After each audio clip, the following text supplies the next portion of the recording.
Quais são as principais razões ou quais são as causas do sofrimento? Algumas coisas más que acontecem que Deus permite e que Deus permite com um propósito. Todas as coisas contribuem para o bem daqueles que amam a Deus. É que o nosso papel neste sofrimento não é apenas edificar o nosso caráter para sermos semelhantes a Cristo, mas é também ajudar-nos os outros a edificarem o seu caráter para serem semelhantes a Cristo. E ajudá-los a passarem por esse sofrimento de uma forma que seja para a honra e glória de Deus. Como é que eu reajo quando um irmão meu ou uma irmã minha está a sofrer? Está a passar por um problema grave na sua vida? Maravilhosas histórias que recebemos sempre, todas as semanas, não é? Da forma como Deus está a atuar um pouco por todo o mundo. Bom dia a todas as irmãs e a todos os irmãos. É um privilégio estar aqui diante de vós, tantas caras amigas. Olá! Algumas que não vejo há muito tempo. É um prazer estar aqui e que possamos partilhar um pouco daquilo que fomos aprendendo ao longo desta semana, ou recordando. É a escola sabatina, e na escola somos convidados a participar e a recapitular aquilo que falámos. É uma lição muito interessante. Sabem, mas antes de entrar na lição, eu gostava apenas de partilhar convosco algo especial que me aconteceu em maio. Vocês sabem com o trabalho que eu tenho, aqueles que não sabem, eu sou diretor da ADRA na Europa e tenho que trabalhar com 2 divisões, dá-me uma oportunidade de conhecer muitas pessoas e muitas pessoas muito interessantes. E em maio estive, como habitualmente, no Conselho da Divisão da Transeuropeia, que é em Inglaterra, e normalmente neste Conselho nós fazemos uma avaliação do que foi o ano anterior, são apresentadas as contas da divisão e por aí fora, e pediram para eu fazer uma apresentação sobre a situação na Ucrânia, eu apresentei, e ali estão todos os presidentes da União, das várias uniões de cada divisão.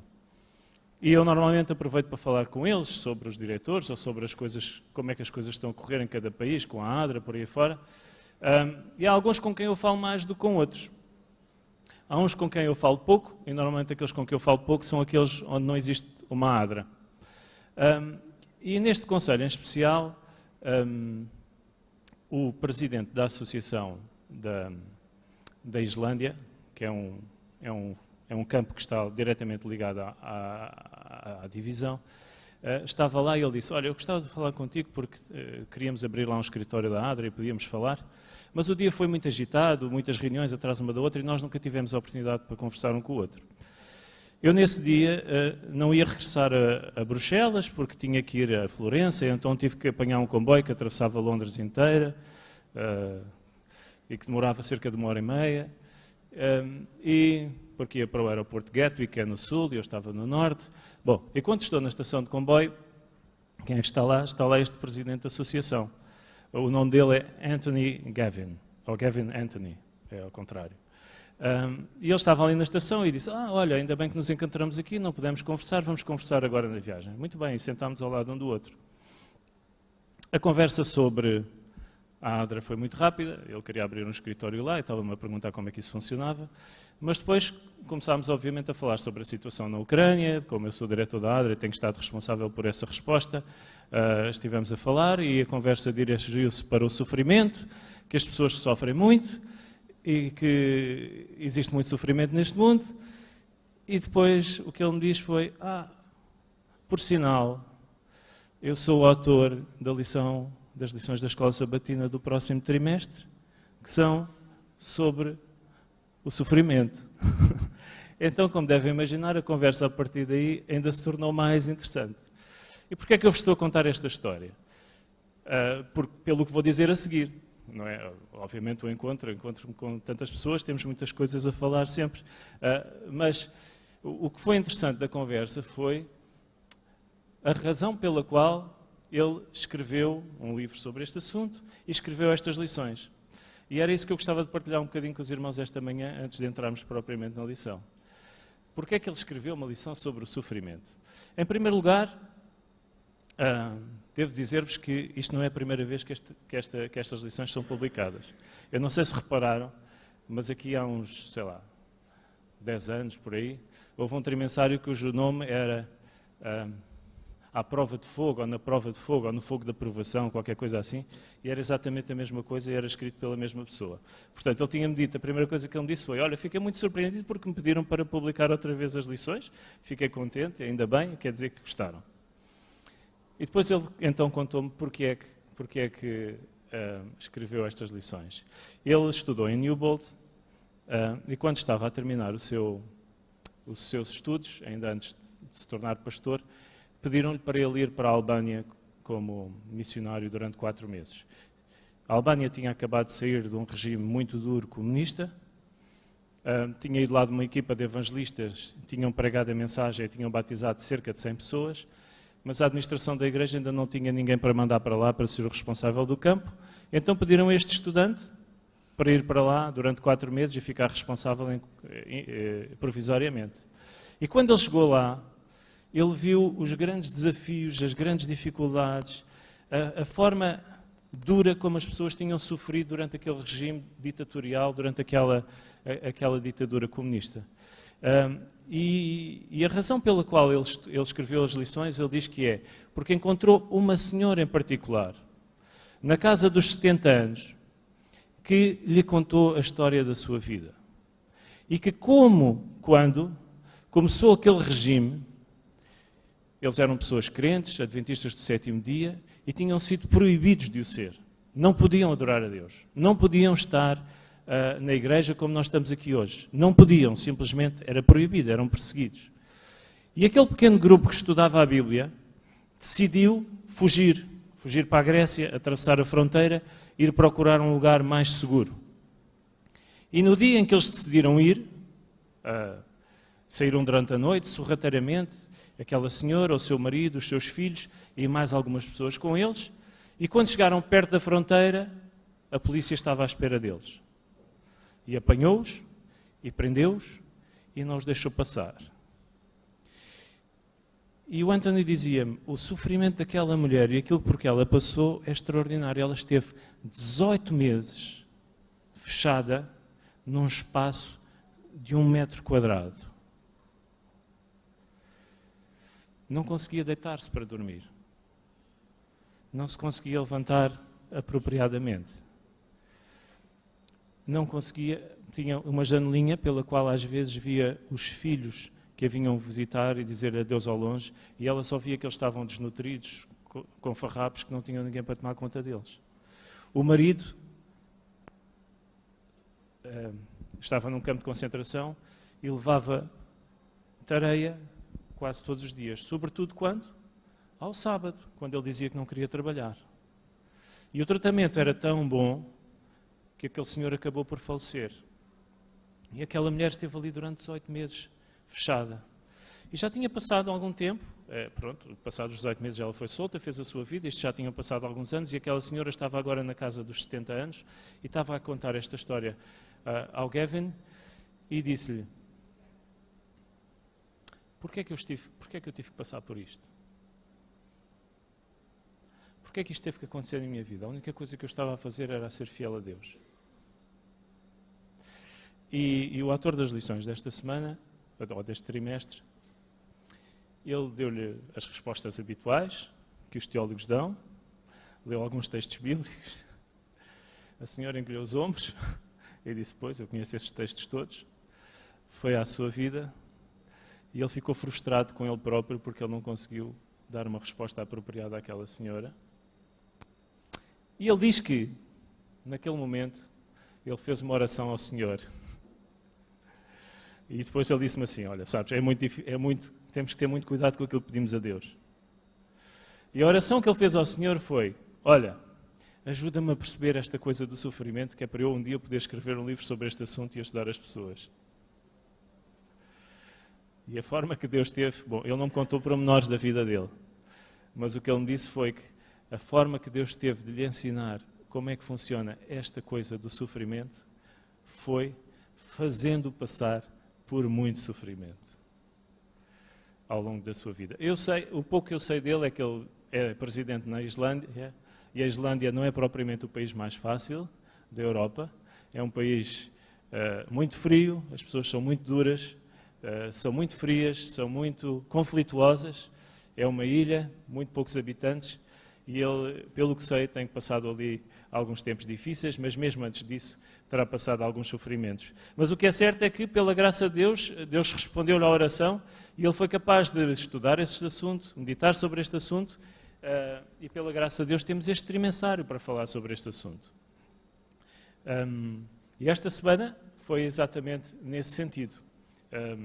Nós, durante este trimestre e durante as 3 primeiras lições desta semana, nós já tivemos a oportunidade de falar um pouco sobre quais são as causas pelas quais nós sofremos, não é? Como já foi nas 3 semanas passadas, provavelmente, e os irmãos estudaram a lição e tivemos a recapitulação aqui, certamente me podem ajudar dizendo quais são as principais razões ou quais são as causas do sofrimento. E ele fala sobretudo de 4 causas de sofrimento. Qual é uma das causas do sofrimento? Porque é que existe sofrimento na Terra? O pecado. O pecado é a segunda causa do sofrimento que o Anthony falou nesta lição. O pecado é a segunda. Nós vivemos num mundo de pecado e, estando sujeitos ao pecado, nós pecamos. E quando nós pecamos, isso causa mal a nós próprios e causa mal àqueles que estão à nossa volta. Causa sofrimento. E o nosso pecado causa separação entre nós e Deus, mas também causa separação entre nós uns com os outros. E isso leva-nos ao sofrimento. Uma razão é o pecado. Obrigado, Paulo. Qual é outra razão para o sofrimento? O grande conflito. O grande conflito.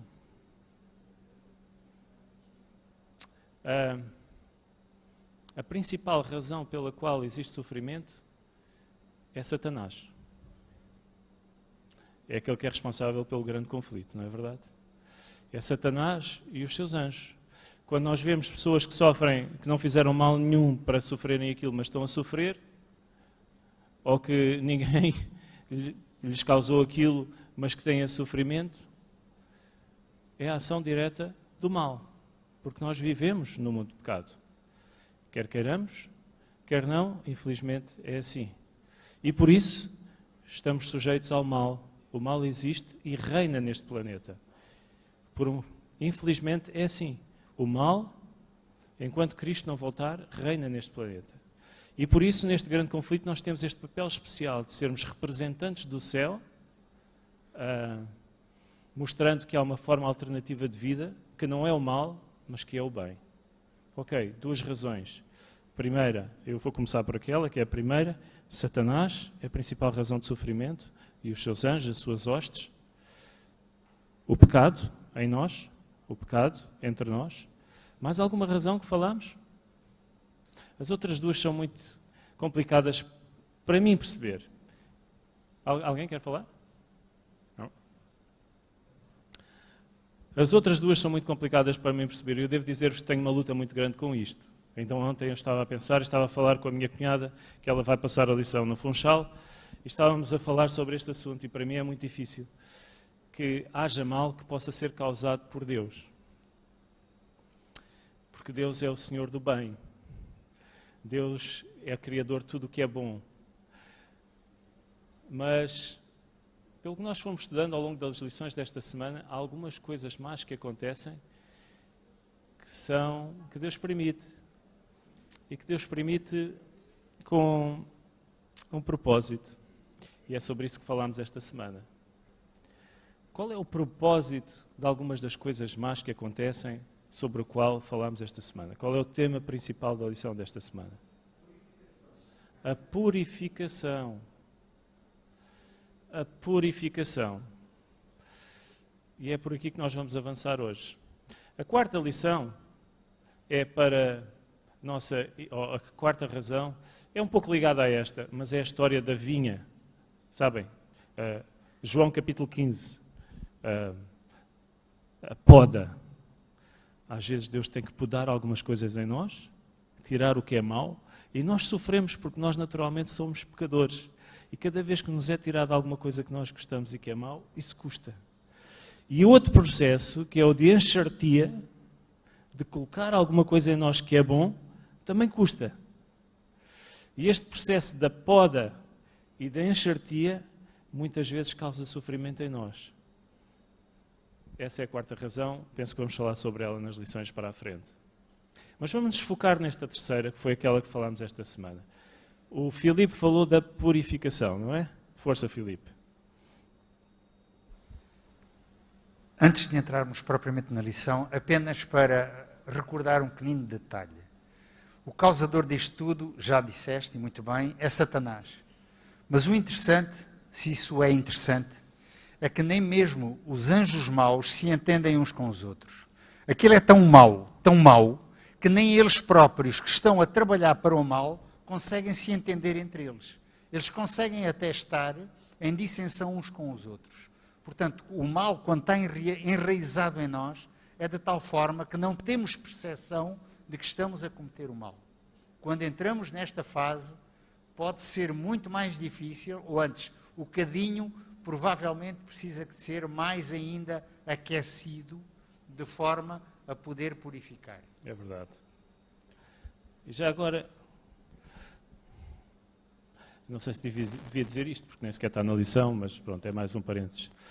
Sabem que há uma coisa há um poder que o diabo não tem. Ele não é onipresente. E às vezes nós esquecemos disto. Nós temos muita mania de dizer, isto é culpa de Satanás. Ele não é onipresente. O único onipresente é Deus. É óbvio. Ele tem os anjos maus e alguns e os demónios. Agora, ele influencia de tal forma, ele usa alguns meios de tal forma que podem chegar a toda a gente.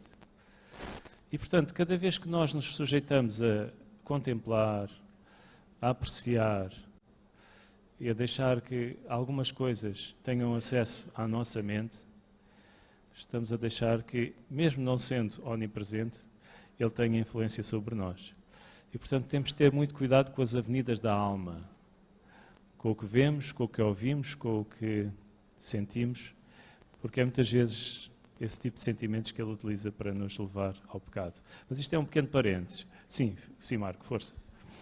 Bom dia. Nós esquecemos, já falámos muito bem, Satanás, os anjos, mas esquecemos que os grandes perpetuadores do mal nesta terra somos nós mesmos. Somos nós, obviamente. Porque nós damos ouvidos, nós damos cama, nós acariciamos. Os pecados, nós pecamos porque nos sabe bem pecar. O pecado é doce, não é amargo. O efeito é amargo.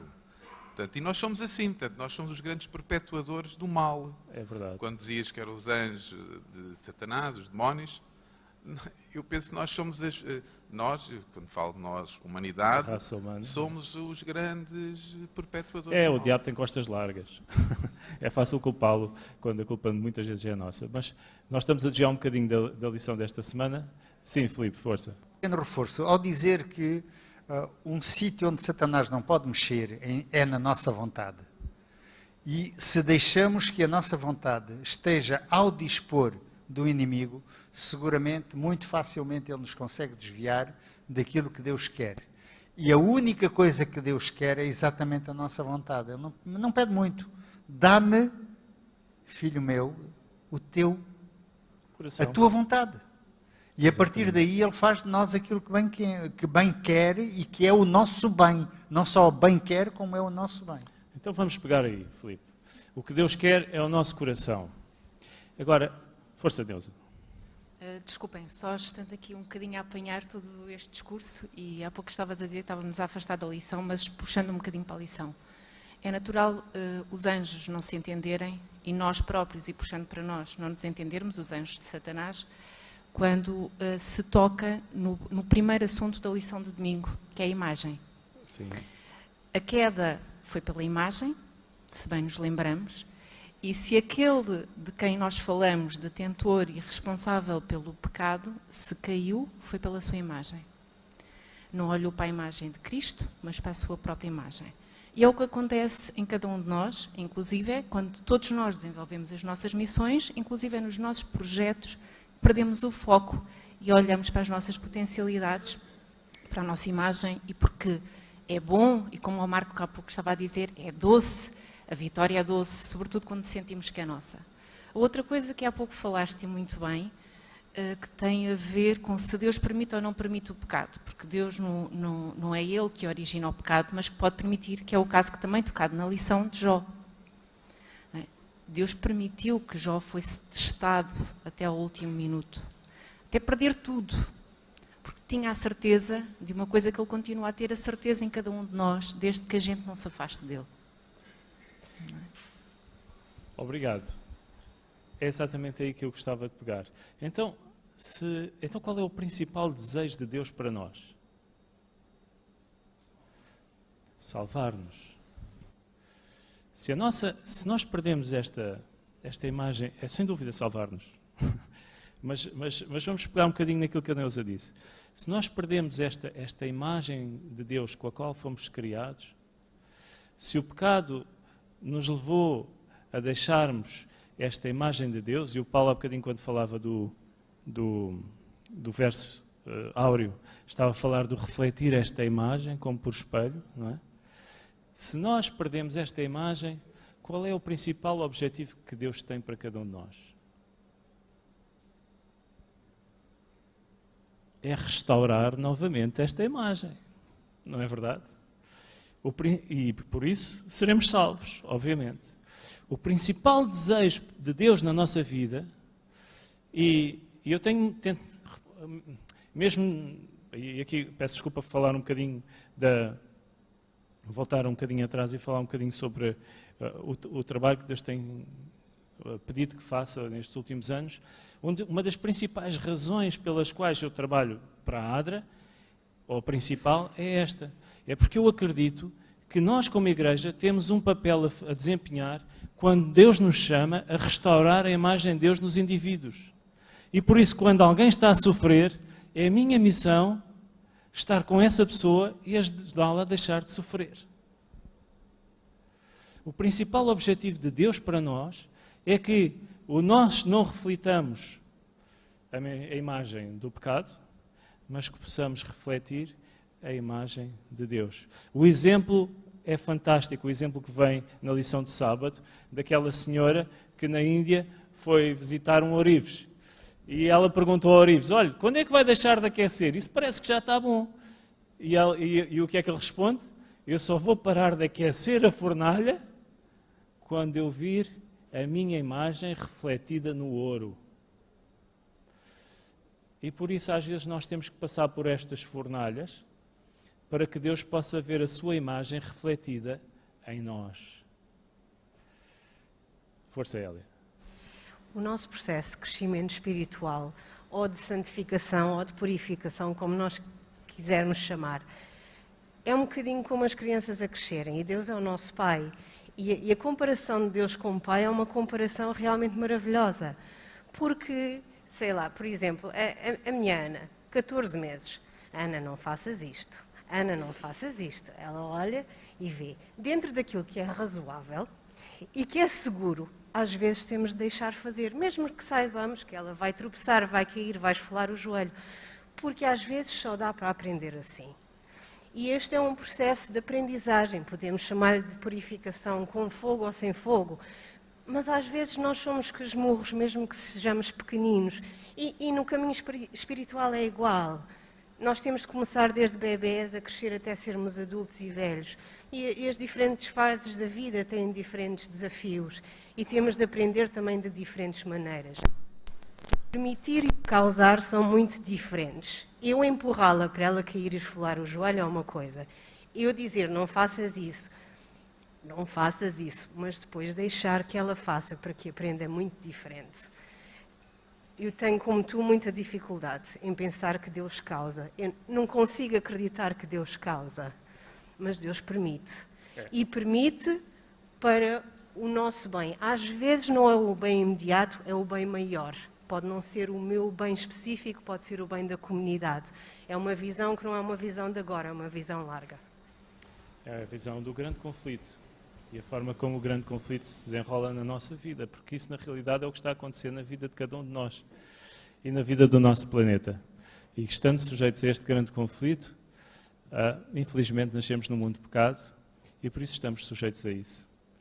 Há coisas demais que acontecem que não são culpa de ninguém, como eu disse há pouco. Acontecem porque vivemos neste mundo e este mundo é assim. Infelizmente é assim. Vamos a um texto bíblico que não aparece na lição, mas que antecede um que aparece na lição e que é para mim um dos textos mais difíceis de compreender. Ao mesmo tempo, é um dos textos mais citados e que as pessoas mais gostam de ler e de se consolar com ele. Mas para mim é um texto que sempre me fez muita confusão. Romanos capítulo 8, 28, e depois vamos ler o 29. Romanos 8, 28. Alguém quer ler, por favor? Força, irmã Fernanda, obrigado.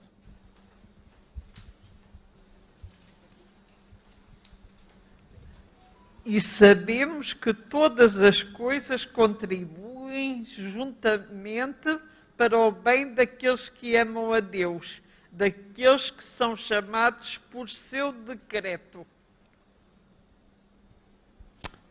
Quê? Todas as coisas contribuem para o bem daqueles que amam a Deus? Seus filhos. Como? O que é que eu ouvi para trás? Sim, Filipe, está bem, mas...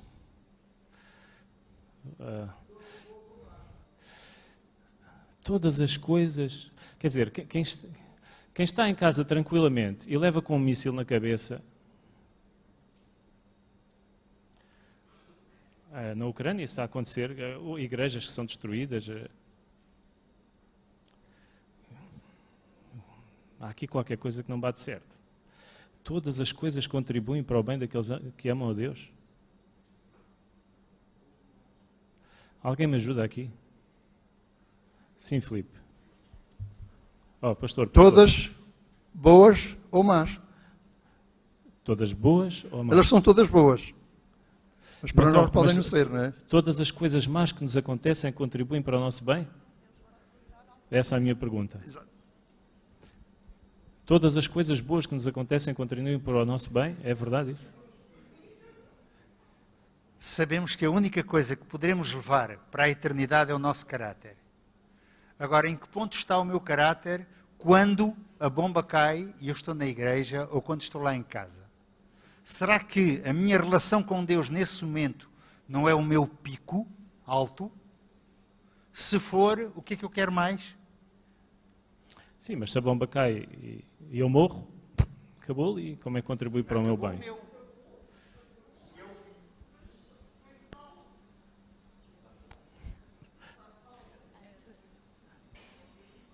Só Deus é que conhece o nosso coração, a nossa mente, o nosso estado de caráter, se atingimos a santidade naquele momento, não é? Se na realidade aquela pessoa que estava ali naquela casa teve um relacionamento de tal forma, é como o ladrão naquela cruz, não é? Deus podia ter permitido que ele até resistisse naquela cruz para continuar o caminho, não é? Mas na realidade Deus sabe quando a gente fecha o nosso coração, Deus sabe quando a gente se entrega. Aquele que tem fé em Deus sabe que até uma bomba ao cair naquele momento, não é? Pode ser uma bênção. Eu lembro-me de uma jovem no Brasil, pequenina, devia ter 10, 9 anos, e ela era uma pregadora com aquela idade. Ela ia de porta em porta pregar às crianças, aos pais, e ela teve um acidente. E quem olhava, aos 15, não é? E quem olhava para aquela jovem, porque é que foi acontecer um acidente e ela morreu ali? Aquilo foi devastador. Mas possivelmente aquela menina tinha cumprido com o propósito de Deus para a vida dela. Obrigado. O Miguel, o Luís. Talvez aqui o que Paulo quer mostrar, o problema está no foco. Muitas vezes o nosso foco está voltado para a vida na Terra. A gente é apegado a esta vida aqui. Quando, na verdade, ele fala que será para o bem daqueles que amam a Deus. A gente sabe que a condição para se alcançar a vida eterna é ter a fé em Jesus, é a justificação pela fé. E a fé em Jesus faz com que nós possamos amar a Deus também, uma vez que nós acreditamos na Trindade. Portanto, se a gente vai à justificação pela fé, a gente vai perceber que o que acontece aqui faz parte do que Ellen White explica como o grande conflito. Mas, assim, pouco importa. A gente pode dizer até que Jó foi um objeto de manobra de Satanás. E Deus foi mostrar para Satanás que, por mais que ele agredisse e afetasse alguém profundamente, aquilo era irrelevante, porque Jó tinha plena consciência de que no eu vim, no eu volto. Ou seja, o foco dele não estava aqui na terra, o foco dele estava na vida eterna. E aí é o que Paulo quer dizer: o bem vai estar lá. Não adianta procurar o bem cá. Nós não vemos tudo agora, vemos por um espelho, não é? Mas um dia veremos porquê. Sim, Miguel. O problema é que nós não conhecemos o fim. E Ellen White tem uma citação que diz que Deus não conduz a nossa vida de maneira diferente à que nós quereríamos que fosse conduzida se conhecêssemos o fim. Sim. Mas pode ser um pouco perigoso aí, porque aí parece que está a ser predestinado para ser assim. E nós, na realidade, temos liberdade de escolha para definir o nosso futuro, não é? Nós podemos sempre escolher ir num lado ou no outro, e, portanto, Deus às vezes tem que se adaptar às nossas escolhas, não é verdade? Sim, irmão. O irmão, depois a ela, e depois aqui uma... Ok, se calhar abri aqui uma porta um pouco difícil de fechar. Perfeito. Sem querer fugir um pouco do foco, mas a preocupação, eu estava aqui a pensar, a preocupação com aqueles que estão fora do acidente, fora daquele momento. Porque foi feito um comentário aqui, eu não lembro quem fez, mas aquele que morre, morre, e pode morrer na fé, pode morrer com Cristo ou não. Mais uma vez eu ouvi um amigo meu dizer que morrer não dói. Mas é aqueles que estão a assistir esse momento. Aqueles que estão por ver esse momento acontecer. Porque muitos dizem, Deus não existe. Como é que Deus permite algo acontecer assim? Então, há uma preocupação com aqueles que estão ao redor, por fora, assistindo o que está acontecendo. Assistindo o sofrimento daquela pessoa. Dizer, por que Deus permite? O que aconteceu com essa pessoa? Será que é justo? Eu já tive muitos amigos que passaram por sofrimento e abandonaram a igreja. Então, qual deve ser a minha reação? Ou a reação daqueles que passam pelo sofrimento? Vão para o joelho e perguntam a Deus para quê? Ou se afastam de Deus e não querem mais saber? Exatamente, as consequências podem ser variadas e aí depende da nossa liberdade de escolha mais uma vez. Força, Hélia, diz. Como tu disseste, é muito complicado e há determinadas coisas que são difíceis. Imagina acontecer alguma coisa a um filho, alguma coisa difícil. A questão aqui, penso que é o amor. Porque mesmo que tenhamos toda a fé, que tenhamos todo o conhecimento, que tenhamos o dom de profecia e não tivermos amor, não somos nada. E o que é que diz? Que o amor tudo sofre, tudo crê, tudo suporta. E o texto fala especificamente daqueles que amam a Deus. Portanto, o permitir de determinadas coisas, por muito injustas e que elas sejam, para as pessoas que amam a Deus, têm o potencial de dor. Agora, esta é a última coisa que qualquer pessoa que esteja num sofrimento atroz precisa de ouvir. Não consegue, porque não se percebe. Irmão Fernando, e depois eu vou fazer um comentário que seja final sobre este assunto. Bom dia. Peço desculpa, estou um pouco afónico. Mas eu, ao observar esta frase, este parágrafo, divido em duas partes. Primeiro, todas as coisas, até está com letra diferente das outras. Todas as coisas. E depois, na segunda parte, somos chamados, portanto, quem ama a Deus, que é outra parte, serão chamados para o seu decreto. Portanto, tudo o que se passa é para o bem daqueles que amam a Deus. É para o final. Portanto, a bênção que Deus nos dá depois de tudo o que se passar. Porque parte-se do princípio que todos são pecadores. Portanto, todo o mal, entre aspas, que se está a fazer, tudo isso vai contribuir para o cadinho, para depois a segunda parte vir o bem. Para todos os que amam a Deus. Atenção. E de onde é que vem esse bem? Quem é que causa esse bem que acaba por vir? O que é que o texto diz? Está ali um irmão que ainda quer falar, por favor. Peço desculpa, não sei o seu nome, irmão. Olha, Eu costumava sempre nas minhas pregações falar sobre esse verso. Tudo aquilo contribui para o bem daqueles que amam a Deus. O irmão, ele quase chega no ponto ali. A salvação em Cristo Jesus. É tudo. No verso 28, aqui no rodapé da minha Bíblia, diz assim, ó. À medida que os nossos suspiros e gemidos se intensificam, o mesmo acontece com a nossa esperança. E aí vem, pode ir lá no livro de Efésios 1:11, que você vai continuando nessa leitura, é vasto para chegar nessa conclusão, que a fé é uma coisa que nós não vemos, mas é a certeza daquilo que nós cremos. Aí, se você for no livro de Hebreus também, ele vem falando sobre esse mesmo assunto, que tudo aquilo contribui para o bem daqueles que amam a Deus. É um conjunto de sofrimento que nós vamos chegar à conclusão que vai passar. E se vai passar, e eu tenho fé que vai passar, aí chega a conclusão que tudo aquilo contribui para o bem daqueles que amam a Deus. Obrigado, irmão. A fé é fundamental aqui.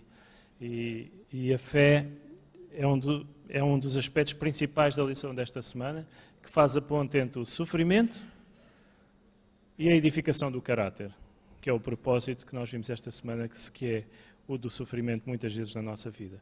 Portanto, a fé é fundamental aqui e obrigado por ter trazido essa palavra. Irmã, nós vamos ter mesmo que concluir aqui, está bem? Porque senão é que acho que tem que acabar daqui a 5 minutos, por aí, não? Força, força. Eu acredito que tudo faz parte do plano de Deus, porque há várias experiências na minha vida, que só agora é que percebo que tudo faz parte do plano de Deus. Acontece que, no momento não estamos a falar da menina cativa, né? Mas eu já passei por uma experiência como da menina cativa, e na altura eu não era nada crente. Mas, naquela altura, foi no momento da guerra. E o meu pai foi sequestrado. E levaram, mas para ele fazer, levaram algumas mercadorias. Só que acontece que eu acompanhei porque eu queria o meu pai de volta. Eu só estava naquele plano que eu vou porque eu quero o meu pai, se nem que for para morrer, eu também vou morrer. Mas o meu pai não sabia que eu estava atrás dele. A tropa levou ele e eu fui também. No meio da guerra era muito pequena, na altura, eu acho que tinha 9 anos, que lá. E quando chegaram no destino, soltaram meu pai. Apenas só foi para levar mercadorias. E meu pai não sabia que eu estava lá. E eu acho que se ele soubesse, ou me levava de volta, ou iam nos matar, e o plano de Deus não ia se concretizar. Ele voltou, a minha mãe chorava, fazia já lá o óbito, e eu fiquei com eles, presa lá, eu acho por aí 15 dias ou mais. Fiquei presa lá, e eu chorava, e o general daquela unidade me acolheu, me entregou na esposa dele, e fiquei durante o tempo que estavam lá. Mas quando veio para se manifestar a guerra, me levaram de volta aonde eu saí, e me mandaram para ir anunciar que haverá guerra. Tem que avisar o povo todo. E eu é que fui a mensageira. Eu transmiti e aí a guerra aconteceu. E eu não sabia nada da história da menina cativa, só vim saber já depois de conhecer a palavra. Quer dizer, tudo faz parte do plano de Deus. Mesmo aquele que é crente, que não é crente, é para o bem do povo de Deus. Acredito. Obrigado, irmã. Obrigado por partilhar a sua experiência. A irmã é de Angola? É de Angola? É de Angola. Então, é por sua causa e de pessoas que passaram por situações semelhantes que eu faço o que faço. Obrigado por ter partilhado o seu testemunho. Obrigado a todos pelas vossas achegas, todas muito importantes. Quando foi da pandemia, saiu um livro que se chama... Porquê é que está... bom, eu não sei exatamente o título. Alzenda, lembras-te? É qualquer coisa, porque é que existe a pandemia, ou qualquer coisa do género. Porque é que as pessoas sofrem com a pandemia. Foi um best-seller, vendeu muitas cópias. E eu li aquele livro. É um livro pequenino. E um dos pontos fundamentais e mais difíceis de entender é quando o autor traz este livro, este texto.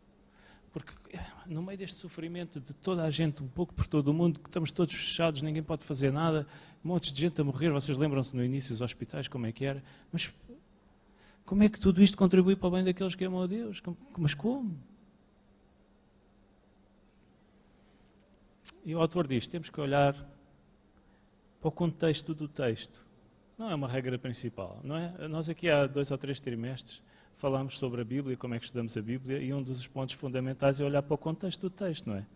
Do que é que nós estamos a falar? Do que é que Paulo está a falar neste texto de Romanos? Eu não sei qual é o título que aparece no início de Romanos capítulo 8 nas vossas Bíblias. Na minha Bíblia diz, a vida através do Espírito. E aqui está a falar sobre como é que o Espírito Santo trabalha em nós e nos ajuda a vivermos uma vida que nos leva a aperfeiçoar o nosso caráter, a tornarmos semelhantes a Jesus, a restaurarmos a imagem de Deus. Aliás, o texto que vem imediatamente a seguir é o texto que vem na lição desta semana e fala exatamente nesta restauração desta imagem. O que é que diz? Versículo 29. Pois os que dantes conheceu, também os predestinou para serem conformes à imagem do seu Filho, a fim que ele seja o primogênito entre muitos irmãos. O objetivo de Deus é o quê? É que nós nos tornemos à imagem do seu Filho. É este o objetivo. Mas nós estamos aqui cheios de problemas e pecados e sofrimentos e coisas que acontecem na nossa vida e todas as coisas que acontecem, boas ou más, como dizia o pastor Rogério Fernandes, nós estamos aqui e queremos passar para aqui. E Deus quer nos trazer para esta imagem. E para trazer-nos para esta imagem, acontecem todas estas coisas boas ou más. Agora, a diferença está que as coisas, todas as coisas contribuem para o bem daqueles que amam a Deus. O que Deus nos traz não é as coisas boas e as coisas más para nos aperfeiçoar, como dizia a Elia há bocadinho. Ele, por vezes, permite que as coisas más aconteçam. O que Ele faz é, Ele utiliza, através do Espírito Santo, e se nós nos colocarmos sob a influência do Espírito Santo, que é o tema principal do texto, e se lerem os antigos, os versículos antes, vocês veem que ele está a falar de sofrimento e que sofre, e como é que é possível? Como é que isto, quer dizer, parece que não bate certo uma coisa com a outra, sofrer, e tudo contribui para o bem. O que Paulo está aqui a dizer é, nós sofremos, mas Deus usa o sofrimento muitas vezes para o nosso bem. Não é Ele que traz o sofrimento para o nosso bem. Mas como vivemos num mundo de pecado e temos que sofrer, o seu Espírito a trabalhar em nós, através da fé, como o irmão falou há pouco, faz com que sejamos aperfeiçoados e no fim acabe por contribuir para o nosso bem. É uma questão de aceitação. Esta palavra predestinar que está aqui no versículo 29 é muito perigosa, não é? Porque parece que Deus já destinou aquilo e nós, quer queiramos uma coisa ou outra, já está. Mas o que Paulo está aqui a dizer é, o objetivo é este, Ele predestinou-nos para isto. O problema é que nós não conseguimos chegar ali por nós próprios. O problema é que temos que passar por muitas coisas até lá. E o problema é que passar por essas coisas todas, devemos passar com o Espírito Santo. Porque Deus vai usar essas coisas para o nosso bem. Se nos está a acontecer alguma coisa mal, algum sofrimento neste momento, temos que ter esta fé de que a imagem de Deus vai ser restabelecida no nosso coração. E se tivermos esta fé, então o Espírito Santo vai nos ajudar a passarmos por aquele sofrimento e, apesar de ser mau, de ser terrível, não ser a vontade de Deus. Deus não quer que passemos por aquilo. E esse é que é o erro muitas vezes quando nós lemos este texto. Deus não quer que nós passemos por aquilo. Mas apesar de termos que passar por aquilo, porque Deus trabalha em nós, Ele pode fazer com que aquilo acabe por servir para a nossa edificação espiritual e para a edificação do nosso caráter. É simples perceber? Não. Mas que Deus nos dê a capacidade de, quando estamos a sofrer ou quando estamos a passar por um momento difícil, não perguntarmos porquê, foi aqui falado numa das lições passadas, mas foi o irmão lá atrás, Roberto, certo? Não, o irmão que sofreu o acidente, é Renato, desculpe. Não porque é que estamos a sofrer, mas como é que isto vai servir para o meu bem? Para quê? Não é? Como é que eu vou usar isto para que Deus trabalhe em mim? Termos esta fé, termos esta capacidade de deixar que Deus trabalhe em nós. E no fundo, David, vamos ter que acabar em breve, não é?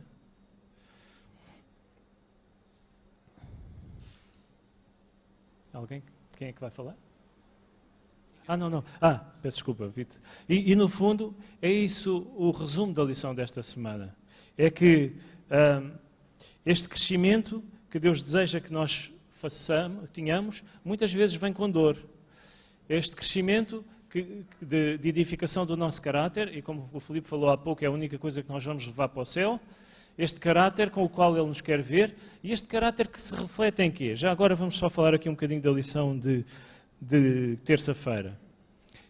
Como é que nós vemos que o nosso caráter foi purificado? No que é que se reflete este caráter? Este é um texto sobre o qual, deve ser provavelmente o texto sobre o qual eu mais prego, que é Mateus 25. Mateus 25, a última parte de Mateus 25. Mateus 25 é o final do sermão profético. Portanto, é para o povo dos últimos dias. E o que é que está lá a dizer que acontece? Qual é a diferença entre aqueles que são salvos e aqueles que não são salvos? Qual é a diferença? Abram lá a Bíblia em Mateus 25 e vamos lá ver os últimos versículos. Qual é a diferença? Qual é esta parábola? Das ovelhas e das cabras, dos bodes, não é? Então qual é a diferença entre uns e os outros? É o caráter. Mas como é que as pessoas veem esse caráter? Como é que esse caráter se revela? Eu sou muito bom, sou muito santinho, estou todos os dias fechado em casa a orar a Deus. E reflete-se pelas obras. O testemunho. Como nos relacionamos com os outros. Reparem, o que é que fala aqui? Fala de sofrimento dos outros. Tive fome e deste-me de comer. Estava nu e vestiste-me. Estava preso e foste ver-me. Ou seja, o que Deus quer que o nosso caráter seja nos últimos dias da história desta terra é que seja um caráter de bênção para os outros que estão a sofrer. É que o nosso papel neste sofrimento não é apenas edificar o nosso caráter para sermos semelhantes a Cristo, mas é também ajudarmos os outros a edificarem o seu caráter para serem semelhantes a Cristo. E ajudá-los a passarem por esse sofrimento de uma forma que seja para a honra e glória de Deus. E esse é um propósito nosso como igreja. É um propósito nosso, não apenas como indivíduos, mas como igreja, como comunidade de crentes. E a lição esta semana fala exatamente sobre isso, sobre a comunidade. Como é que eu reajo quando um irmão meu ou uma irmã minha está a sofrer? Está a passar por um problema grave na sua vida? O que é que eu faço?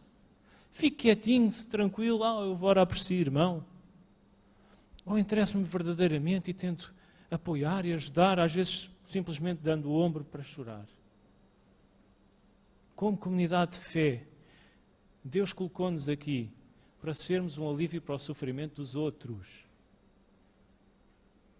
Esta história da fé é muito bonita e da religião é muito bonita quando nós aplicamos a nós mesmos. Mas o propósito de Deus é que nós sejamos o tal espelho, que reflitamos a sua imagem. E quando a imagem de Deus é refletida, é impossível ficar indiferente os que estão à nossa volta. Porque esse refletir da imagem de Deus em nós faz com que os outros possam ver Deus em nós. E eu gostava de terminar, eu peço desculpa, irmão, eu não lhe vou dar a palavra, porque temos mesmo que terminar. Eu gostava de terminar fazendo a ponte para o sermão da semana passada. Muito obrigado, João, foi excelente termos recapitulado ou relembrado a história da justificação pela fé. Nós temos a fé, somos justificados por ela, não podemos fazer nada por isso. Deus salvou-nos, Jesus morreu por nós na cruz, fomos justificados. Aceitamos isso. O irmão João, semana passada, disse-o claramente. Depois o irmão João falou também da santificação. E esta santificação pode vir com estes problemas. A lição fala sobre isso. Mas a santificação também se reflete na forma como somos santos. E ser santos não é estar de mãos postas. Ser santos é estar com a mão na massa. E no fim, nós vamos ter o terceiro passo, falámos aqui, então vamos ver tudo claro e nítido.